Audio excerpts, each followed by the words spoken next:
ఉపవాసం వల్ల కలిగే లాభాలు.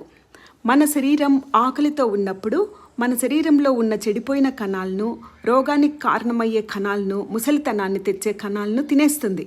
అంటే క్యాన్సర్, అల్జీమర్స్ వంటి రోగాల కణాలను కూడా నాశనం చేసేస్తుందన్నమాట. ఆకలి మన శరీరంలో ఉన్న చెడు కణాలను మంచి మందులా పనిచేస్తుంది.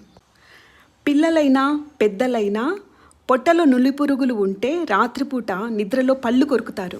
రాత్రిపూట పాలలో పసుపు కలిపి తాగితే ఈ సమస్య తగ్గుతుంది. మధ్యాహ్నం భోజనం చేసిన తర్వాత చిన్న బెల్లం ముక్కను నెయ్యితో తీసుకోవడం వల్ల రోగనిరోధక శక్తి పెరుగుతుంది.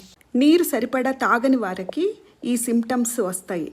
యూరిన్ రంగులో మార్పులు, తరచూ తలనొప్పి, చర్మం సాగినట్లు పొడిగా కనిపిస్తుంది, తిమ్మిర్లు, లో బీపీతో బాధపడడం. నీరసం తగ్గాలంటే ఎండిన ఖర్జూరం తిని బాదం పాలు తాగాలి. అరటిపండులో మిరియాల పొడి వేసుకొని తింటే దగ్గు తగ్గుతుంది. ఆరోగ్యం మందులతో కాదు, మనశ్శాంతితో నవ్వుతూ ఉండడం ద్వారాను, ఉన్నంతలో సంతృప్తిగా ఉండడం వల్ల, ప్రేమను పంచి